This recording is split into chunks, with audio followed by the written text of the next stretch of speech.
So did Rockstar like forget about expanded and enhanced GTA 5? This game is supposed to come out in about 3 weeks and we haven't heard a thing from them other than the announcement where they said it was going to be coming out on March 15th, and they ended up teasing a couple of features like Hal's Auto Shop, which we'll actually talk about a little bit later on in this video.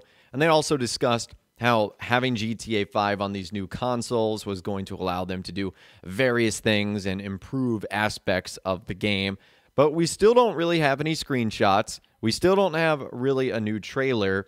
And we also don't have all that many concrete details. So it's kind of hard to get excited about this, even though I very, very much want to. And so I just don't get it. It's like, Rockstar, if you want people to get excited about this, start talking about it. Start showing stuff off. Start talking about some of the brand new vehicles. I mean, we're 3 weeks away from this thing coming out. We don't even know what the price is going to be. Maybe Rockstar themselves doesn't know. So we can't be too judgy here because we know that there could be other parties involved. We know their relationship with Sony.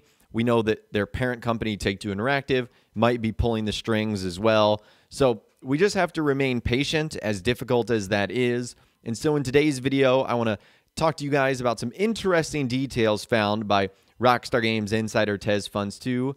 He ended up saying this on the GTA forum site earlier in the day. He said, "Not sure if I mentioned this before, but I'll just state it again. A couple of new codes lined with the contract update are associated with E&E and added to an existing function that handles vehicle respray options. The lines are 2 new checks associated with the chameleon paint. The first check is a placeholder, empty if statement, to be filled with proper code once E&E is out. The second check ensures that chameleon paint is exclusive to online. At first, I shrugged it off, but now we know Hal's Workshop would be introduced with E&E, and it only makes sense for the chameleon paint to be exclusive to Hal's Workshop, which kind of explains the purpose of that second check." So I know there was a lot to unpack here. Let's kind of start from the top. There was a couple new lines of code in the latest update, the contract DLC, and one of those is associated with the new chameleon paint. This is actually something we've covered on the channel, and essentially what's going to happen is it's going to be a new paint type in Grand Theft Auto Online that sort of has a gradient design, blending, mixing, and matching other colors. It's very cool. It, again, is something we have covered here on the channel in the past. And it also looks like not only is this going to be exclusive to GTA Online standalone, so it's not going to be something you can do for your vehicles in single player, expanded, and enhanced GTA 5, which is a little bit disappointing, but it also looks like it's going to be locked to Hal's Workshop.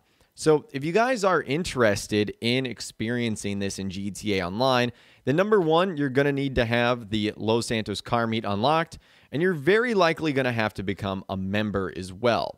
Now, this is not surprising. It looks like Rockstar is really going to strengthen the things you can do at the LS car meet and have it be a central hub for activities and whatnot. We've already seen that there's going to be a handful of exclusive liveries and upgrade options, performance modifications, and now we're starting to see new paint jobs. So Hal's Auto Shop, or Hal's Special Works Auto Shop, is going to have a lot of exclusive features that these new consoles are going to give us, which makes me really excited about all this sort of stuff that Rockstar is going to be introducing. I just sort of want to know more about it. Like, for example, I'd love to know what those performance upgrades are going to be. I'd love to know what 5 existing vehicles will be customized there and what 5 new vehicles we're going to be getting our hands on. All this stuff I would absolutely love to see. And I'd also like to know if there's going to be bonuses or discounts or sales or things that are free in association with Hal's Auto Shop, incentives that we might get to participate. But we don't really know any of that so far, so I guess we'll just have to wait and see. But unfortunately, a little bit of bad news there, as this looks like it's not going to be coming to single player. For those of you guys that enjoy single player content, it's going to be stuck in online, and it's going to be kept not really behind a paywall, but behind like a content wall at the LS car meet. So just something to keep in mind right there. Now, moving on, one fan had a question that I think a lot of people were interested about. Someone said, "What do you think about the fact that we still haven't received the GTA 5 E&E trailer, no pre-order options. Considering that it's already February 21st, so something should happen soon or not, please for an answer. With TezFunds2 saying, ray tracing is the biggest thing I've heard in regards to E&E, and Rockstar already announced that. If there were more big reveals, I think they would have addressed with the community update article. I would like to believe there's more under the wraps, but when we are this close, then what's likely left is information that doesn't hold much weight to convince skeptical people. Chances are Rockstar will announce more info a week or two prior to release. At the moment, I believe Rockstar is emphasizing a single trailer, the launch trailer, than 2 trailers. I mean, we're only 22 days away. If a second trailer was in the making, it should have been revealed a while ago. Some companies release the launch trailer a week or two prior to launch, but Rockstar is known for sticking until launch day, and there's some cases where the launch trailer arrived after the launch for some GTA Online DLCs. So there's that. So I agree and kind of disagree a little bit here, because basically what he's saying is everything big that Rockstar talked about in the community update is pretty much what it looks like is going to be arriving for expanded and enhanced GTA 5. Because if there was other big stuff that Rockstar wanted to do, it would have already been addressed. But at the same rate, nowhere has Rockstar mentioned the new Chameleon paint job. You'd think that that would be one of the biggest new things they've added. I don't think we've had a new paint job in the LSC or Hal's Special Auto Shop work for a hot minute. So that's a big deal, and we've nowhere officially heard that from Rockstar. So I kind of agree and disagree on that front. Maybe Rockstar wanted to focus on the more technical aspects of it. And then as far as what we expect next, I guess it's going to be about a week or two away prior to release before Rockstar starts dropping more information. I mean, I definitely thought they were going to do something last week, but we are really closing in on this date. Remember that February is a short month, so this is the final month of the year.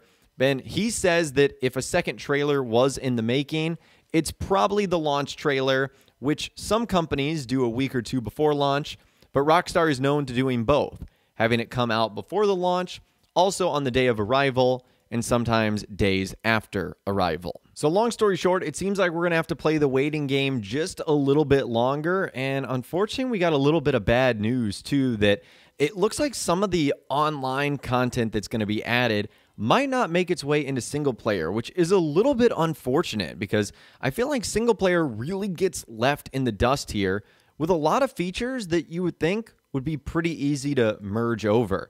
And I guess Rockstar's logic here is that they want you to experience it on online, which then in turn might make you buy like shark cards and stuff like that, versus doing it in single player where you will have to spend no money at all.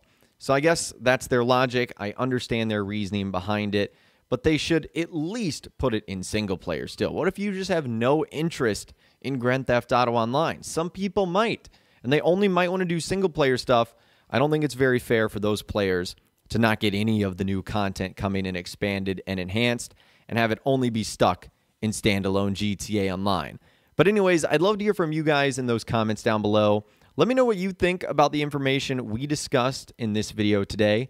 I'd love to hear from you guys in those comments down below. If you guys did go to enjoy this video, though, a like rating would, of course, be awesome.